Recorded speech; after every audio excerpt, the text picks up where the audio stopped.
Bismillahirrahmanirrahim. Assalamualaikum warahmatullahi wabarakatuh. Selamat siang dan salam bahagia untuk kita semua, guru Barat yang ada di Dekan Guru Lembang. Ini saya selaku peserta CGP 40 di Gunung Hasanah, Dekan di Satu Lembang, Kabupaten Lombok Barat. Di sini akan saya sampaikan dan paparkan tentang diseminasi budaya positif modul 1.4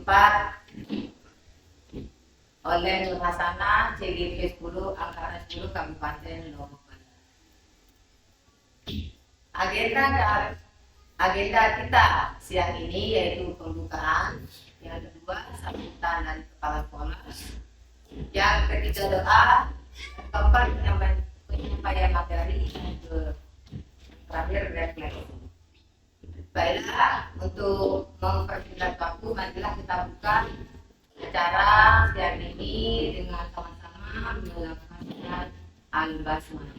Bismillahirrahmanirrahim. Acara yang kedua yaitu sambutan dari kepala sekolah, sekaligus saya sebagai peserta untuk menjadi kepala sekolah yang ada di Dekan Negeri 1.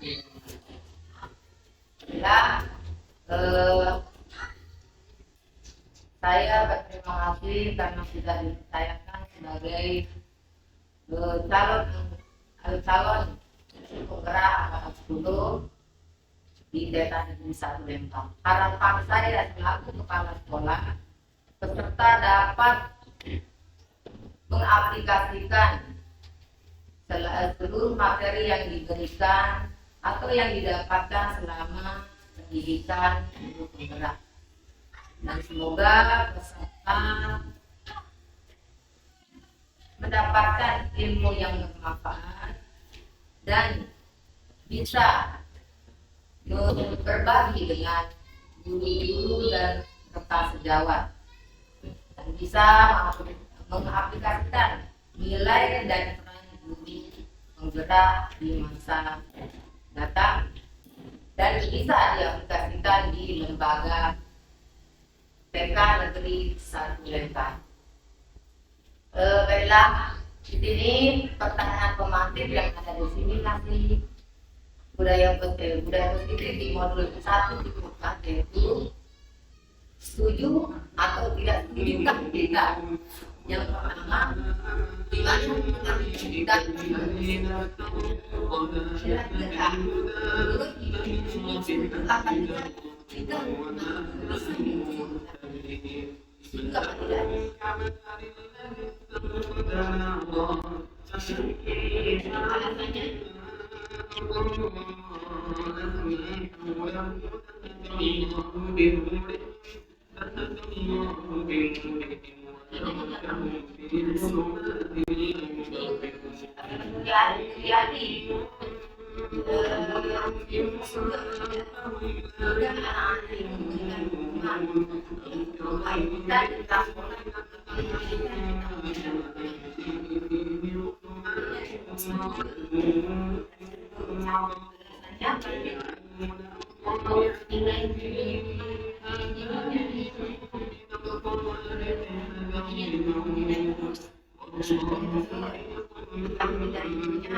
membaca, membersihkan halaman sekolah, menetapkan tidak dibilang tidak dibunuh. Kita menjadi hukuman tapi dalam ini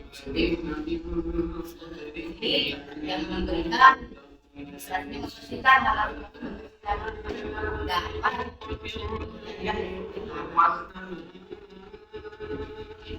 tapi jika kita bertemu dengan jika dari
yang bisa itu tapi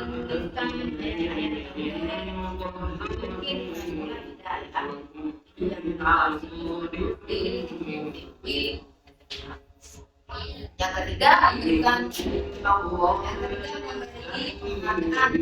tempat meningkatkan motivasi ini biasanya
jadi ada yang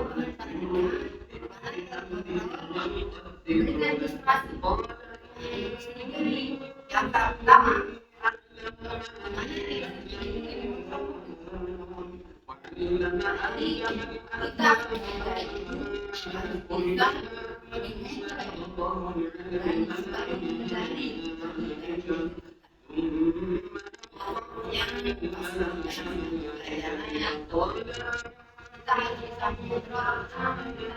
bisa mendapatkan pembelajaran yang sama. Yang juga fungsi bahwa kritik dalam memulai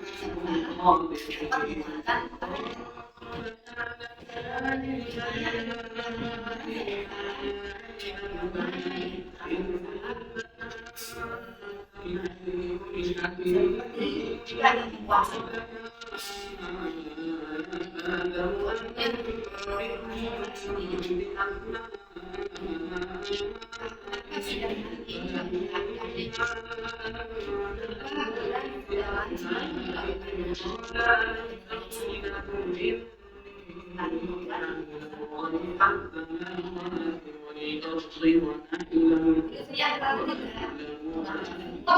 membuat orang dapat menggunakan yang keempat, bahwa orang dewasa ini tidak sebabkan melakukan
tapi kebanyakan budaya kita sebagai seorang dewasa harapannya semua perilaku itu memiliki tujuannya. Nah, itu dia tujuannya.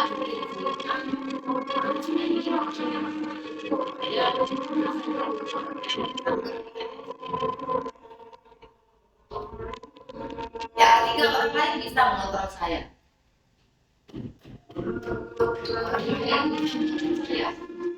Yang menurut teori kontrol hanya bisa diri kita sendiri. Nah, ini sudah jelas. Berarti jika kita kita bisa mengontrol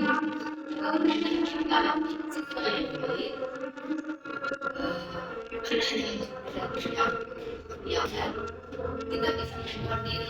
Kenapa? Sampai anak-anak ini tidak baik, tidak bisa merapikan hanya kenapa?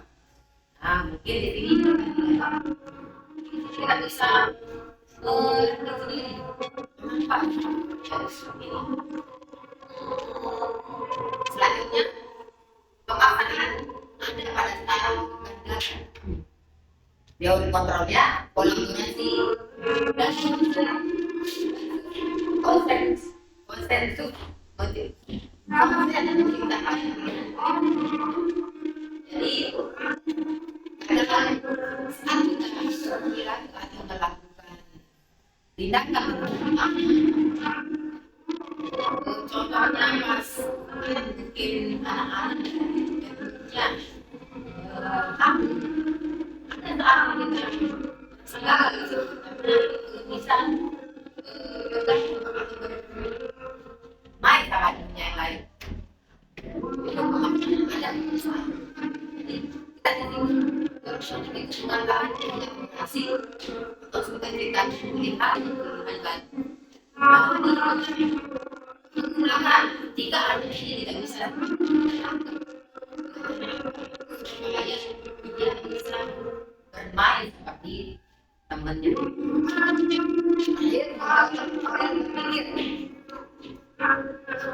Saya berpikir di sini tidak berpikir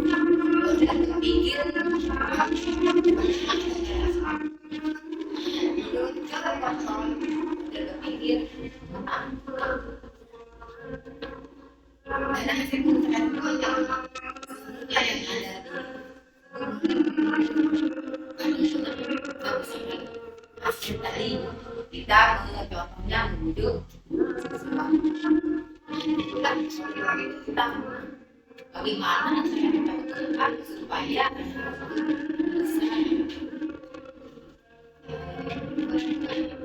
kita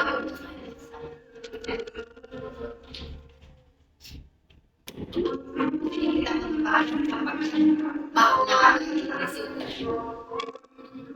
mana disiplin belajar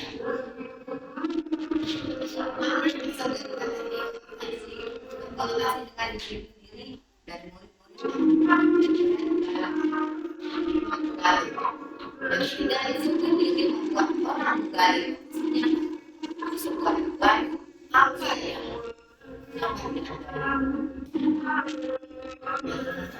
namun dalam budaya yang dilakukan seseorang pada orang lain adalah bukan kata disiplin dengan tidak nyaman bukan dengan apa yang terjadi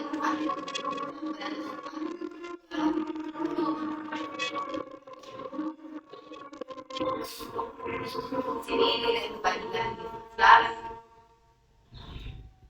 nilai kebaikan universal sifat positif manusia yang merupakan kemuliaan yang kesekian nilai tersebut bersifat universal dan lantas berbahasa, berbangsa, agama maupun latar belakang. Nah, jadi di sini nilai-nilai kebajikan itu sifatnya positif yang merupakan tujuan yang mulia. Nah, nilai kebajikan itu bisa kita ambil dari disiplin tadi. Nilai kebajikan seperti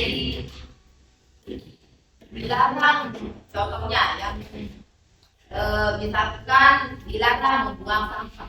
Berarti konotasi untuk dilarang membuang sampah dalam kebajikan itu apa kira-kira?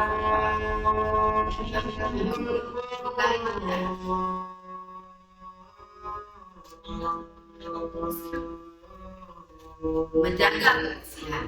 Nah, itu sebagai nilai kebajikannya. Jadi kebajikan itu nilai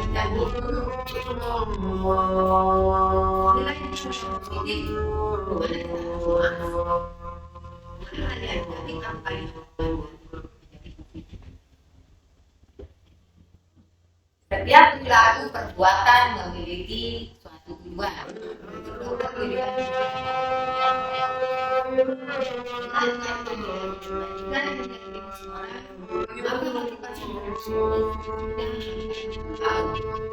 menggerakkan motivasi diri dalam untuk dapat mencapai tujuan mulia motivasi diri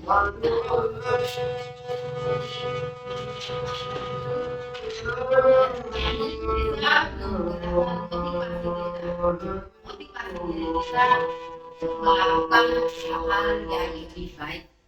Itu menurut teori Dianetos. Yang ketiga, nilai kebajikan yang ingin kita capai ada di Indonesia. Kita kenal dengan Nokil pelajaran kita. Ini iman dan ketakwaan, bernalar kritis, berkebinekaan tunggal ika, berkebinekaan global, bergotong royong, kreatif. Dan itu jangan dapat yang biasa kita lakukan di seperti itu.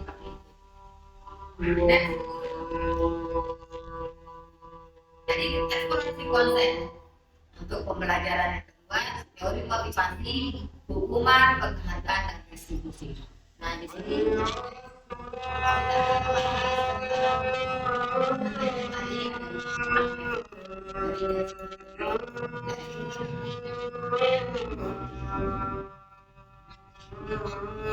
di sini dihukum oleh penghargaan, di mana di sini untuk anak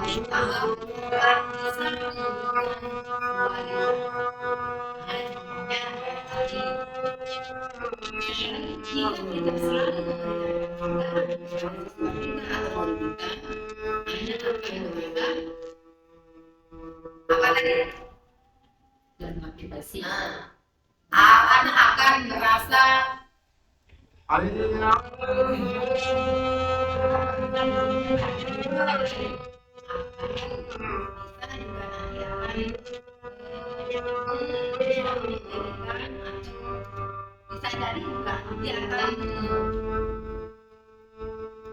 merasa dirinya terlindungi. Jadi gitu ya. Jadi kalau perkataan kalau itu tapi kalau pendidikan itu sebuah anak-anak itu kemudiannya akan merasa termotivasi. Nah, yang kedua, penghargaan bisa mengalihkan dari kita.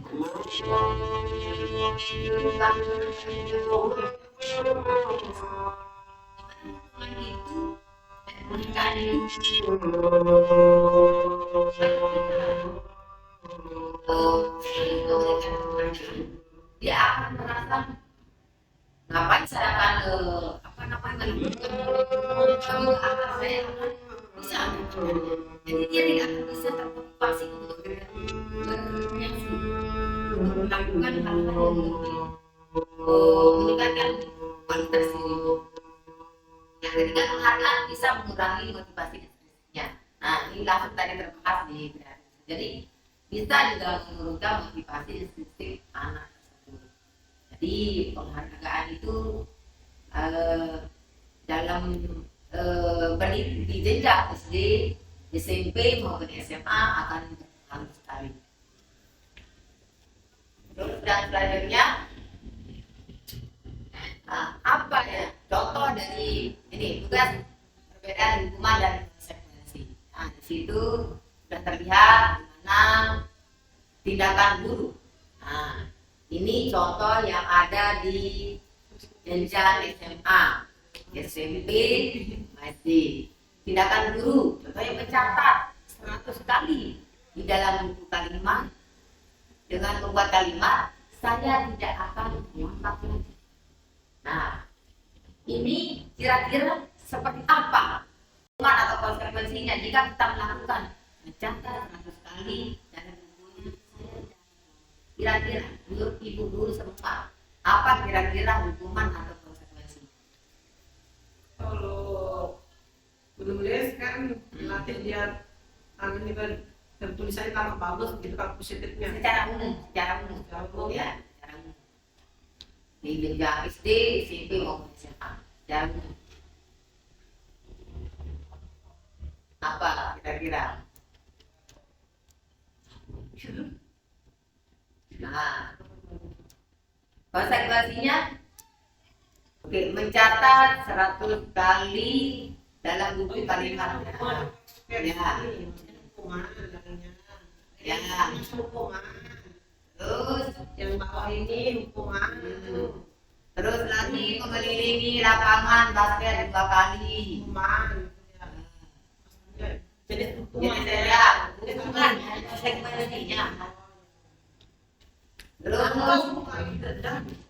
oh ya atau konsekuensinya. Terus murid diminta setiap diminta dengan up 15 kali dengan tidak menggunakan masker di sekolah. Contohnya kalau dia SMA, kalau dia tidak masa pandemi pada waktu itu, dia diberikan hukuman kalau tidak menggunakan masker akan push up sebanyak 15 kali, atau contohnya dia tidak seragam menggunakan sepatu. Kan seragam sepatu di SMA kan contohnya hitam, tapi dia menggunakan sepatu yang warna putih. Jadi konsekuensi yang dapat diberikan dalam tindakan guru itu ganti murid diminta untuk belajar ada merupakan hukuman. Membersihkan tumpahan air di meja tulis karena tersenggol pada saat belajar. Nah, ini kalau membersihkan tumpahan air di atas meja karena tersenggol pada belajar itu merupakan konsekuensi. Kenapa dia harus membersihkan? Nah, itu berarti harus ada konsekuensinya. Ya.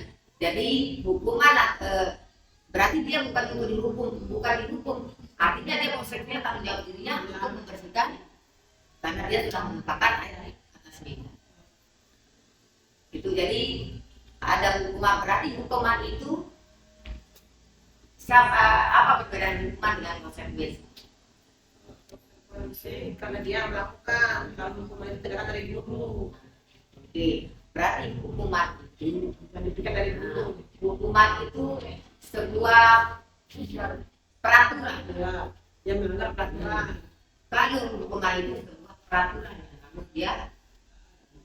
Tapi kalau konsekuensi datang pada kita sesuai dengan tidak laku kita berkonsekuen dengan apa yang harus kita lakukan. Nah, oke lanjut. Nah, di sini dijelaskan ini di sini sudah jelas. Mana kalau hukuman itu yang harus terjadi kita yang lakukan.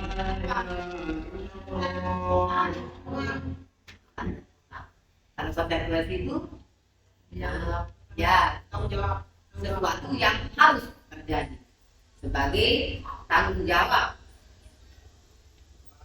Terus yang kedua, membuat anak sakit fisik hati untuk jangka waktu lama.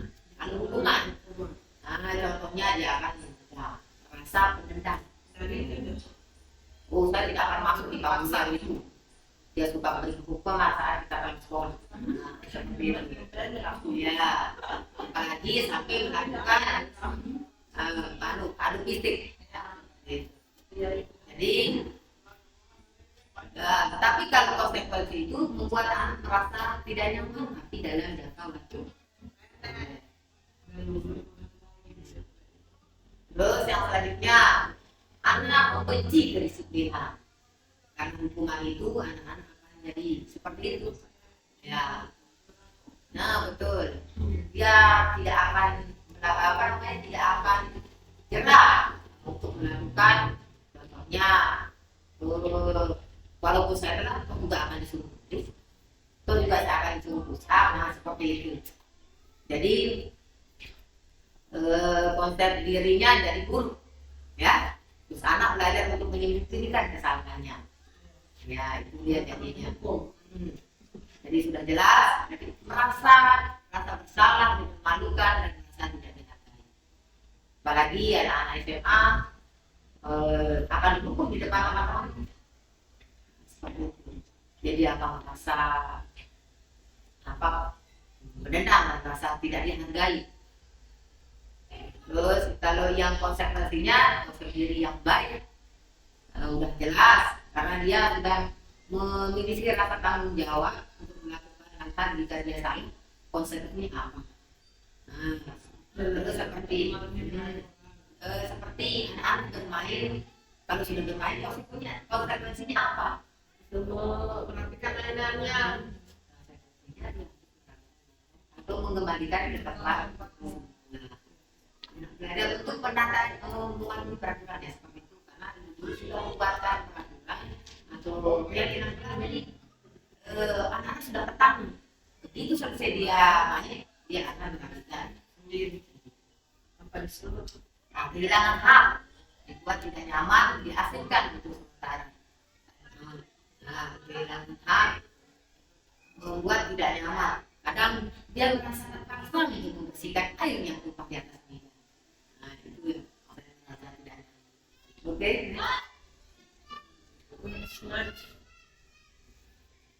Nah, apa itu restitusi? Restitusi adalah proses menciptakan kondisi bagi murid untuk memperbaiki kesalahan sehingga mereka bisa kembali pada kelompok mereka dengan karakter yang lebih kuat. Jadi melalui restitusi dari hukuman yang tadi, dari penghargaan yang tadi itu, dengan restitusi ini kita bisa menciptakan kondisi yang lebih baik. Yang tadinya anak-anak merasa tidak nyaman, dia harus begitu kita mengadakan restitusi ini anak-anak nyaman dan tidak merasa dipaksa melakukan atau mentaati peraturan dari seperti apa yang mereka ingin menjadi tujuan dia dan bagaimana mereka harus melakukan. Nah ini kalau untuk diskusi ini ada identitas gagal dan kalau identitas gagal dalam hubungan itu sesuatu yang menyakitkan harus ya tadi. Terus konsekuensinya suatu yang harus terjadi. Jika kita sama menghadapi untuk memperbaiki yang lebih baik ya dari hubungan konsekuensi lalu ke restitusi. Jadi restitusi itu merupakan pilihannya anak-anak. Akan jika dia tidak membersihkan atau tidak mau mendukung pusat 5 kali, dia harus mentaati peraturan. Itulah. Jadi ada pilihannya. Jika dia tidak dapat terlambat, dia harus ada pilihan. Datang cepat. Oke, terus yang tadinya tidak nyaman untuk murid hanya untuk jangka panjang. Jelas tadi sudah ditanya pada restitusi. Tadi di hukuman konsekuensi kita sudah bahas di restitusi. Kita memperbaikinya. Kita memperbaiki yang tadinya kalau yang hukuman itu dari jangka panjang, terus yang konsekuensi dari jangka pendek kita perbaiki melalui restitusi. Jadi korban menguatkan dalam jangka panjang.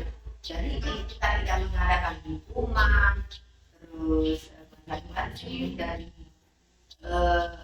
dalam satu tindakan anak-anak itu kita bisa melakukannya dengan ada nanti namanya restitusi segitiga. Jadi dalam hal itu nanti kita bisa menyelesaikannya masalah yang ada di sekolah kita tanpa melakukan atau yang melakukan sampai dengan melakukan adu fisik ya. Lanjut.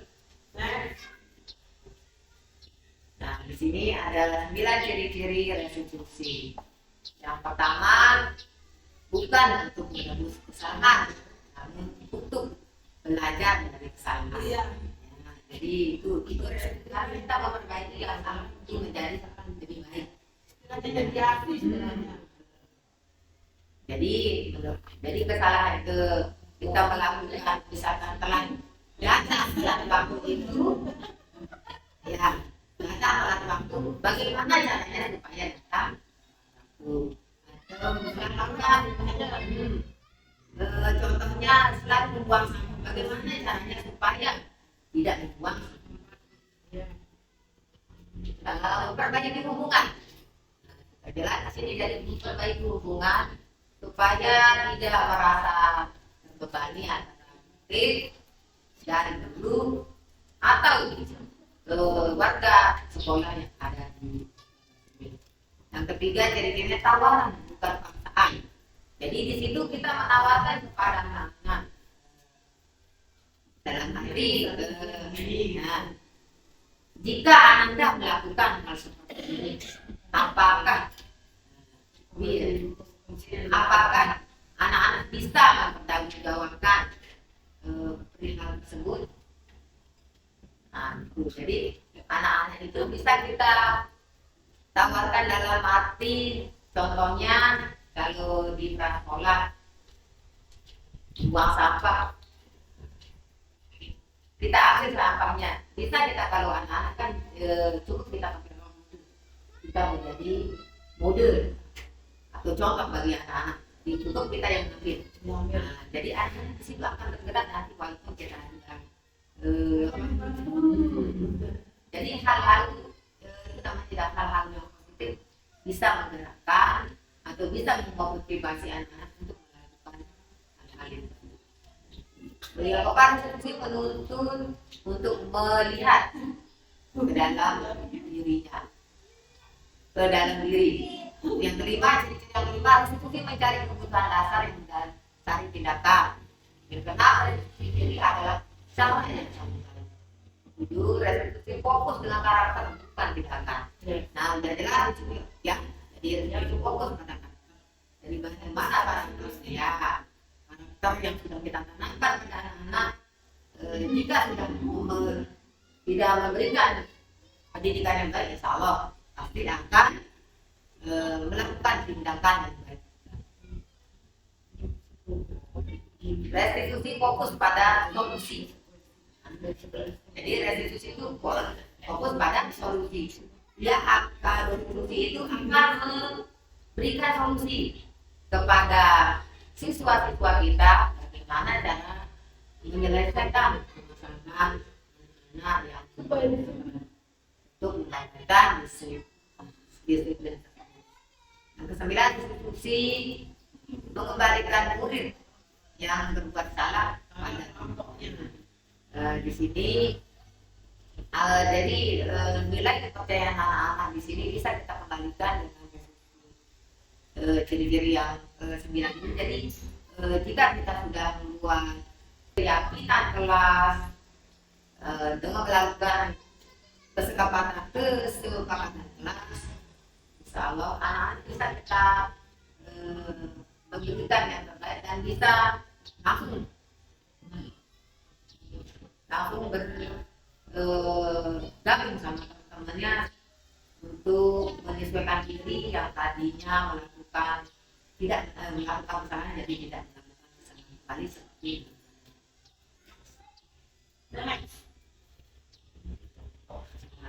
Nah, di sini supaya restitusi itu bisa berjalan, kita harus bisa menggunakan keyakinan kelas. Sudah jelas di sini keyakinan kelas yang bisa kita buat sebelum kita memasuki kegiatan. Keyakinan kelas atau kesepakatan kelas. Apa itu kesepakatan kelas? Keyakinan kelas. Nah, mengapa tidak peraturan saja? Mengapa harus keyakinan kelas? Di sini pertanyaannya, mengapa kita memiliki peraturan harus menggunakan helm bila kita naik kendaraan? Kenapa? Apa saja.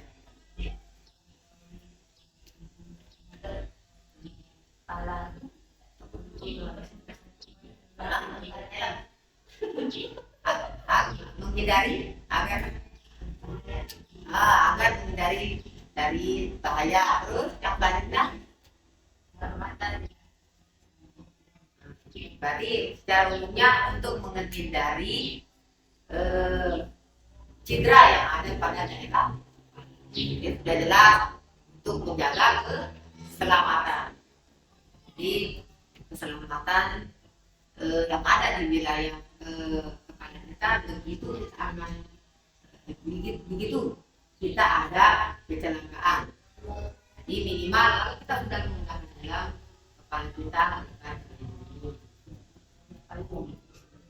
Oke, yang kedua, kenapa kita memiliki peraturan 3M? Menggunakan masker, mencuci tangan, dan menjaga jarak 1,5 meter. Oke, kita dari virus. Yang selanjutnya menjaga kesehatan. Nah itu ya. Jadi menghindari, betul yang dibilang menghindari virus. Siapa tahu nanti ada saat dia bukan pas corona saja, tapi Pak kita berada dalam gedung di rumah sakit, terus kita berada pada lingkungan orang-orang yang kurang sehat ya. Contohnya nanti ada yang mungkin yang paling apalagi yang cepat yang flu paling cepat terjangkit ya. Jadi kita melalui napas, melalui udara itu paling cepat.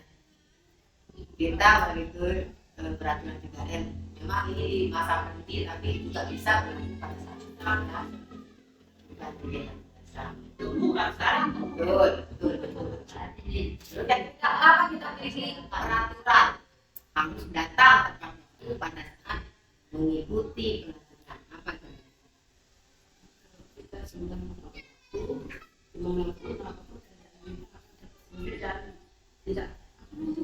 Supaya waktu yang kita ambilkan di situ ya. Berarti kita disiplin kan? Dari kita betul. Apalagi menghargai waktu, ya, mendisiplinkan diri dan menghargai waktu. Jadi itu jika kita sudah disiplin tepat waktu, di situ juga akan kita bisa melatih diri. Jadi melatih diri kita supaya menjadi orang-orang yang disiplin dan menghargai waktu. Contohnya kita paling sering ya jam 9 udah paling jam 10. Jadi itu yang masih tertanam pikiran-pikiran yang seperti itu. Padahal jika kita sama-sama memperbaikinya pasti bisa. Jadi lanjut waktu. Nah, sekarang ini mana kira-kira menurut ibu-ibu keyakinan kelas? Apakah yang di hijau atau di warna putih? Kesepakatan kelas. Datang tepat waktu, menjaga kebersihan sekolah, berdoa sebelum kegiatan terus aktif dalam pembelajaran dan aktif. Lalu kalau kesepakatan kelas, kami guru dan murid akan saling menilai. Yang B, kami murid yang semangat belajar.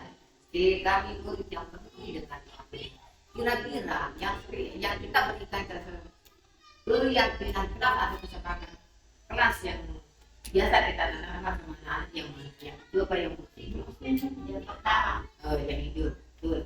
Jadi di sini menilai dapat kita ketahui. Jadi anak kita jika kita sudah membuat kesepakatan kelas dalam tepat waktu, mengucapkan ini hal-hal yang biasa kita lakukan. Ya, lagi di prasekolah ya, mungkin kalau di kelas tinggi mulai diterapkan setelah kurikulum merdeka. Iya.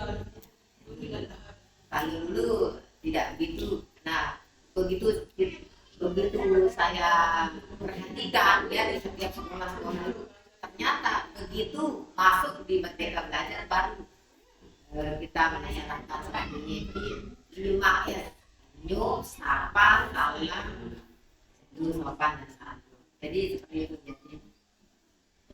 Nah, oke, berarti sepakat ya. Kesepakatan kelas yang kita terapkan di sekolah ya ini datang tepat waktu, mengucapkan salam, menjaga kebersihan. Nah, ini menjadi keyakinan kelas kita. Iya. Jika sudah ada keyakinan kelas kita, nanti anak-anak akan melakukan atau tanpa disuruh di atas sana. Nah, mungkin kalau yang kita di kelas sekolah, mungkin cara membuat keyakinan kelas nanti kita membuat poster. Iya.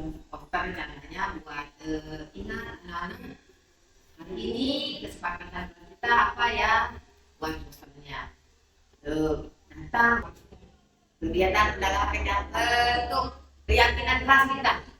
Nah, ini keyakinan kelas. Di sini hormat. Kami meyakini bahwa sangat penting untuk menghormati semua orang dan barang milik orang lain. Nah, di sini ada tabel Y dan tabel T. Oke. Nah, kalau di tabel T ini contoh yang hormat. Nah, kalau hormat tampak seperti, tidak tampak seperti. Contohnya kalau yang hormat, contohnya kalau tidak tampak itu contoh yang lain aja ya, seperti kita berdoa. Tampak seperti berdoa ya, berdoa sebelum belajar. Oh, tidak melakukan doa sebelum belajar. Terus kalau yang tidak tampaknya melakukan kalau yang tampaknya itu kita melakukan berdoa. Tapi kalau yang tidak tampaknya itu tidak melakukan doa sebelum belajar. Itu contohnya kalau di tidak tampak seperti atau contoh lain juga. Ya, kalau yang contoh lain seperti membuang sampah. Ya, membuang sampah. Kalau yang tampak dilarang membuang sampah. Nah, itu tidak tampak seperti. Nah, kalau yang tidak tampak berarti menjaga itu dia. Itu kan? Ya. Itu dia. Jadi ada kalau tidak tampaknya itu, yang tampak seperti itu, yang kalimatnya enggak kalimat. Jadi itu ya, kalau kita T. Nah ini diterima dan memiliki. Itu dia kalau tabel D ya.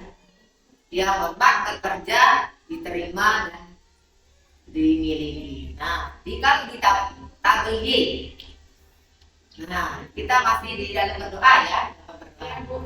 Kalau terdengarnya melakukan berdoa sebelum dan sesudah melakukan kegiatan, itu yang terdengar. Kalau yang terlihat sedang berdoa, kalau berperilaku mengadakan tamu. Itu kalau tabel G.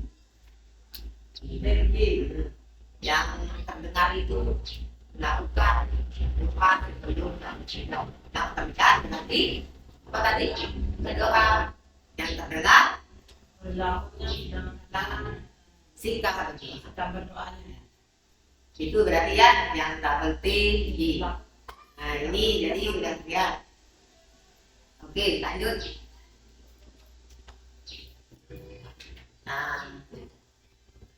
Nah ini dijelaskan ya, penjelasan dari tabel yang tadi itu. Ya. Ya.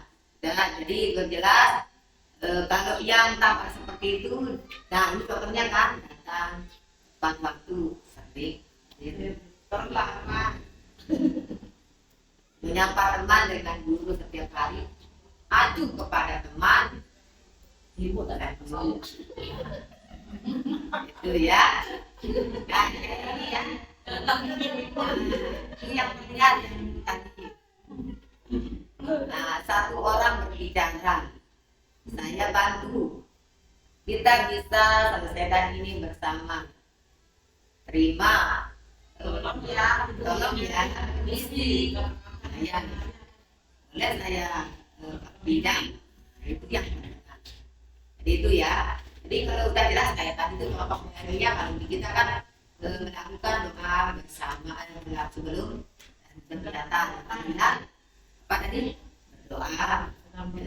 Doa beli lagunya. Oke. sudah next. Oh itu. Oke. Di sini ada peraturan ya. Jadi peraturan di sini ada munculnya dari peraturan itu karena ada keyakinan kelas kita. Ya. Yang tadi kita sudah studi dan sepakati. Datang kepada kerja. Lalu kembalikan buku ke tempatnya, dilarang mengganggu orang lain. Hadir di sekolah 15 menit sebelum pembelajaran dimulai. Terus dilarang melakukan kekerasan, dilarang menggunakan narkoba, kemudian akhir menunggu giliran menggunakan masker, jangan berlari di atas mobil. Apa keyakinan kelasnya? Mari kita akan lihat. Nah, keyakinan kelasnya selalu kembalikan buku ke tempatnya. Berarti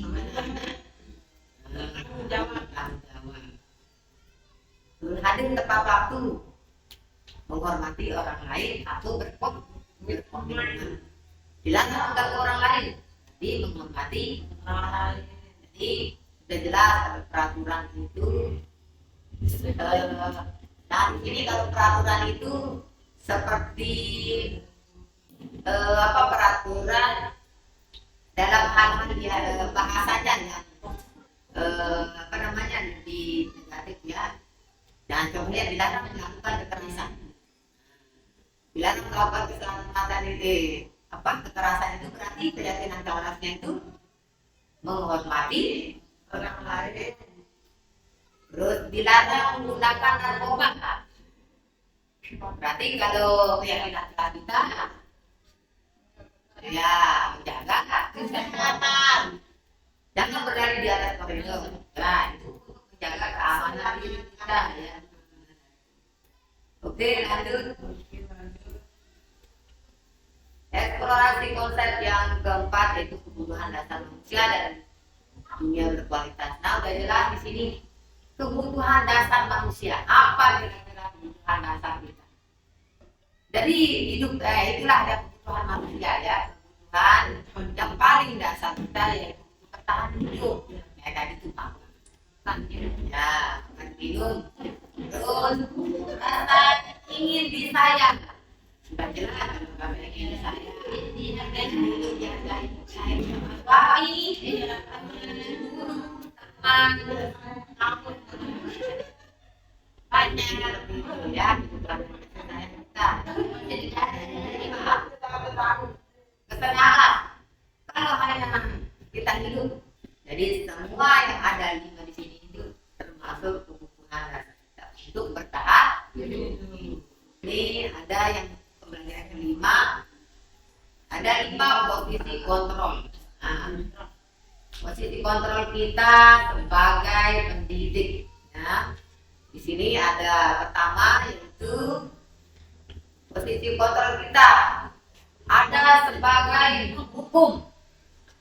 Nah, kira-kira kalau kita sebagai penghukum kira-kira seperti apa? Penghukum ya. Nah di situ ya posisi kontrol. Nah di sini ada motivasi, identitas gagal, identitas sukses, identitas berhasil atau sukses. tes. Nah, di sini di tes gagal ini, di sini ada kita sebagai 5 posisi kontrol itu. Yang pertama, kita sebagai penghukum. Yang kedua, buat orang bersalah. Yang ketiga, teman. Terus yang keempat, sebagai pemantau. Dan yang kelima, sebagai manajer. Nah, di sini kalau posisi kita sebagai penghukum, kira-kira dari 5 posisi kontrol ini, kira-kira kita berada pada posisi kontrol yang mana? Menurut ibu-ibu, yang mana? Apakah posisi kontrol teman sebagai teman, atau membuat orang merasa bersalah, atau tentang manajer, atau tentang menentu? Kalau penghukum, ada yang jadi penghukum melalui perbuatan, contohnya itu menghabis. Kamu ini, jadi menunjuk-nunjuk sampai anak-anak sampai langsung, nah itu. Terus dulu ya, kalau kamu tidak melakukan, awas ya, awas yang tidak, itu. Jadi kalau kita menjadi pembuat merasa bersalah itu, jadi kamu seharusnya sudah tahu. Kita sudah buat anak-anak seperti itu, jadi dia akan merasa hati dia. Terus kalau merasa menjadi teman,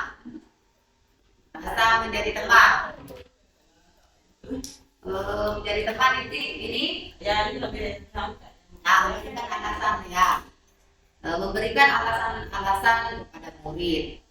Apakah yang kamu lakukan itu demi mengapa kamu tidak mau? Ya, dia akan menjadi ketergantungan.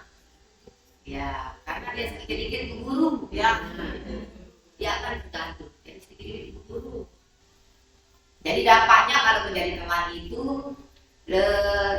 anak-anak menjadi tidak mandiri. Lalu posisi kita sebagai teman.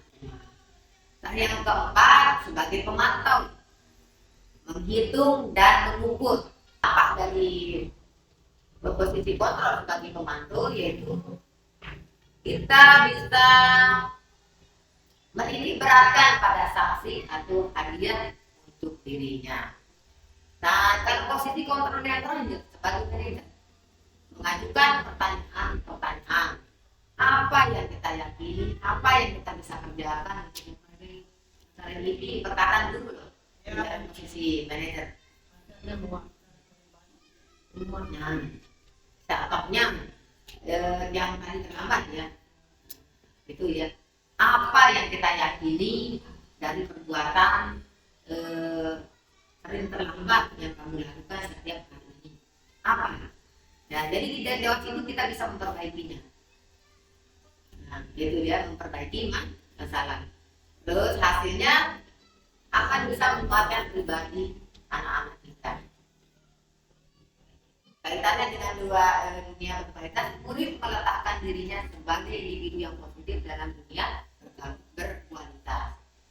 Nah, jadi pada saat posisi manajer di sini anak-anak akan lebih bisa memperbaiki keadaan. Dia sudah mengerti dan sudah memahami apa itu keyakinan kita atau peraturan yang ada di sekolah.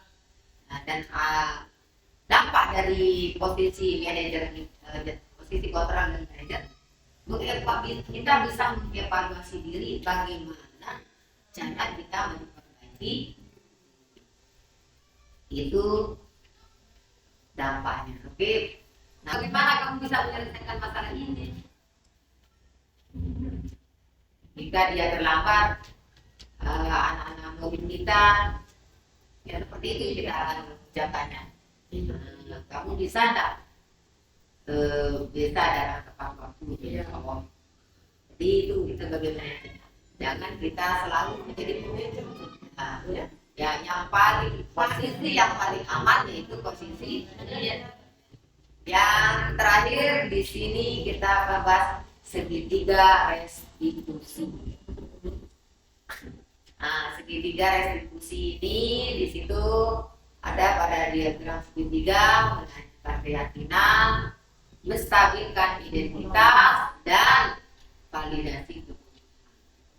Nah, di situ waktu saya ada pendampingan untuk demonstrasi kontekstual di situ, saya juga menerapkan segitiga restitusi, di mana pada waktu itu kita membuat keyakinan kelas dan diperbaiki, karena tadi restitusi itu adalah apa tadi restitusi melakukan sebuah perubahan. Jadi dia dari posisi kontrol ya, jadi dari disiplinan itu kita bisa memperbaiki dari hukuman, dan dari itu kita bisa memperbaiki menjadi restitusi. Lanjut. Nah, di sini, nah, nih menanyakan keyakinan, ya, itu dia yang pertama. Jadi next itu berbuat salah itu hal yang manusiawi. Terus apa yang penting bagi kamu? Apa yang penting bagi kamu jika kamu bisa datang pada waktu? Itu contoh yang menarik ya. Dari hukuman yang tadi yang di depan ya. Kamu boleh tetap berusaha menjaga sikap itu, tapi tambahkan sikap yang lain, yang baru, yang lebih positif maksudnya. Nah, contoh untuk menanyakan keyakinan itu, apa nilai yang kita percaya di kelas orang kita?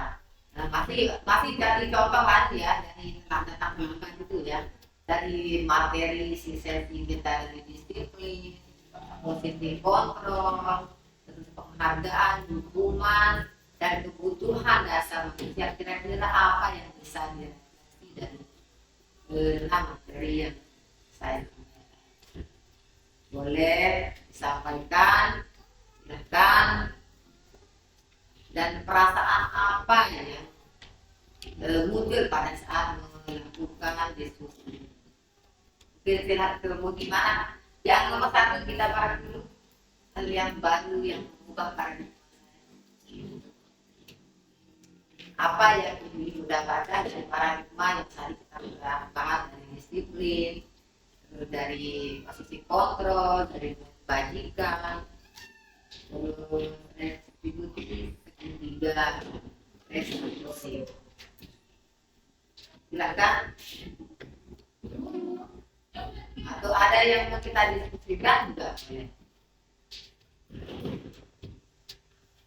Mungkin yang pertama tadi katanya di setiap kegiatan atau apa itu kita berputar itu menghubung apa yang kita misalnya apa Anda bisa buat sepatu nah apakah nanti kita harus buat apa atau kita dalam saja Dalam membuat keyakinan kelas. ya Oh ya. Tadi contoh yang saya bilang yang tadi ini sebenarnya penting. Kita sebelum kegiatan kan biasa membuat kesepakatan kelas. Jadi biar anak-anak lebih mendalam melaksanakan atau meyakini peraturan atau melaksanakan peraturan yang sudah kita sepakati. Jadi kalau mengerti dapat dia akan mengerti dan akan tetap diingat. Kalau kita menggunakan kata-kata mungkin cepat dia lupakan sebatas merapikan sepatu kayak gitu. Tapi kan juga anak-anak begini. Tidak ya kesepakatan kelas kita hari ini. Yang pertama apa? Ini gambarnya rapikan sepatu. Gitu kan? Sepakat anak-anak? Maka jadi jika dia melanggar dan dia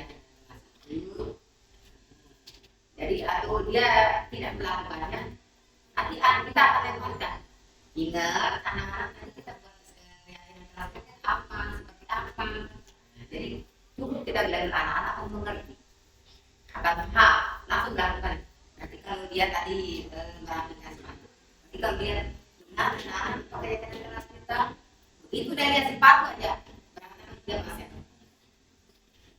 itu maksudnya. Terus yang terus buat apa? Jadi nanti kita membuat poster gampang, merapikan sepatu, terus membuat poster jangan terlambat waktu, terus begitu sampai sekolah apa namanya bersalaman, terus merapikan mainan pada tempatnya. Kita buat posternya, kita bisa posting di Google, kita posting, kita print out dengan warna. Jadi anak-anak itu ingat gitu kalau kita menggunakan poster. Jadi ada lagi.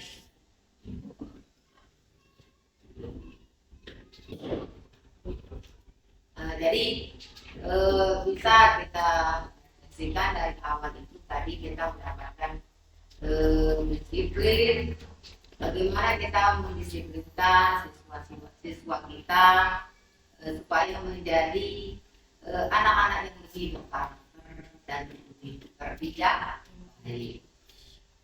Terus untuk untuk posisi kontrol, sebaiknya untuk posisi kontrol yang kita gunakan yang paling baik dan paling bagus yaitu posisi manajer.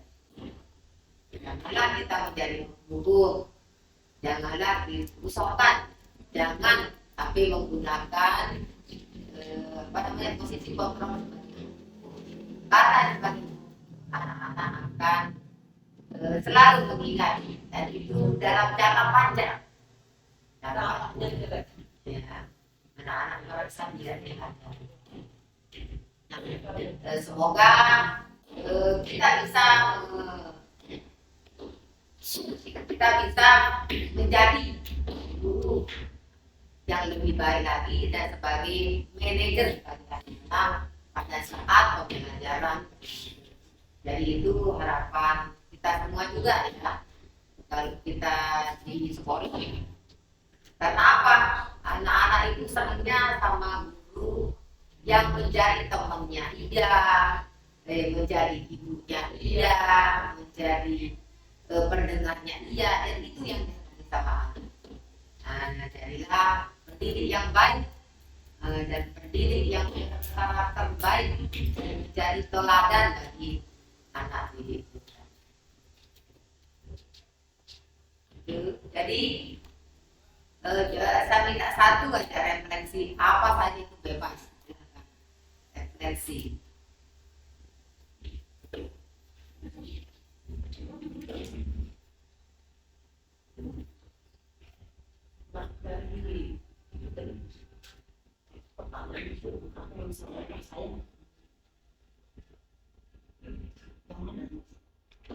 Ada?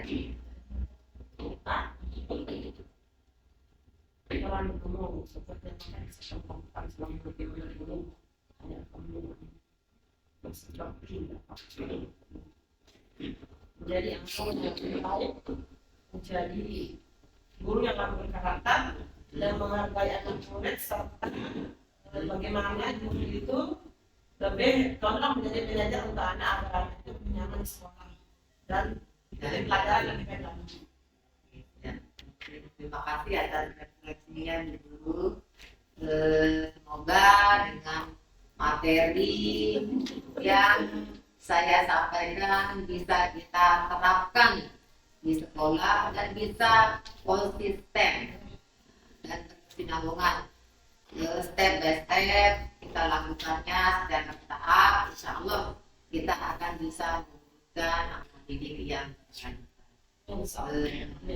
Ya, demikian paparan dari saya. Saya ucapkan bila taufiq wal hidayah. Wassalamualaikum warahmatullahi wabarakatuh. Waalaikumsalam.